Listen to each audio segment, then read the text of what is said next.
നിതിൻ രാജിന്റെ മരണത്തിൽ Anjarakandy dental college മാനേജ്മെന്റിനെതിരെ അന്വേഷണം. കർശന നടപടി വേണമെന്ന് വിസിയോട് ഗവർണർ. ആരോഗ്യ സർവകലാശാല അന്വേഷണ സമിതി നാളെ കോളേജിലെത്തും. മാനേജ്മെന്റിന്റെ കാസർകോട്ടെ കോളേജിന്റെ അംഗീകാരം നഷ്ടപ്പെട്ടതിന്റെ രേഖകൾ ന്യൂസ് 18.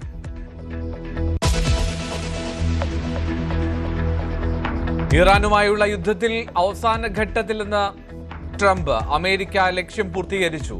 ആണവ പദ്ധതി ഉപേക്ഷിച്ചാൽ ഇറാന് വൻ ഓഫറെന്ന് പ്രഖ്യാപനം. ഇറാന് ആയുധം നൽകുന്നത് തുടർന്നാൽ ചൈനയ്ക്കെതിരെ കനത്ത തീരുവ ചുമത്തുമെന്ന് മുന്നറിയിപ്പ്.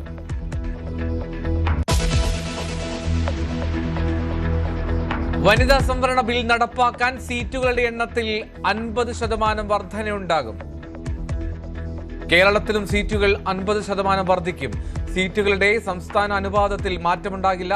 പ്രതിപക്ഷ പാർട്ടികളുടെ യോഗം ഡൽഹിയിൽ. 3 ദിവസത്തെ പാർലമെന്റ് സമ്മേളനത്തിന് നാളെ തുടക്കം.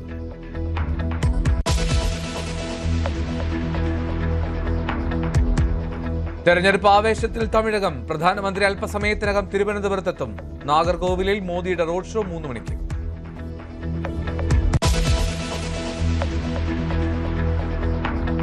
ബീഹാറിൽ ഇനി BJP ഭരണം. മുഖ്യമന്ത്രിയായി സമ്രാട്ട് ചൗധരി അധികാരമേറ്റു. JDU നേതാക്കളായ വിജേന്ദ്ര പ്രസാദ് യാദവും വിജയ് കുമാർ ചൗധരിയും ഉപമുഖ്യമന്ത്രിമാർ.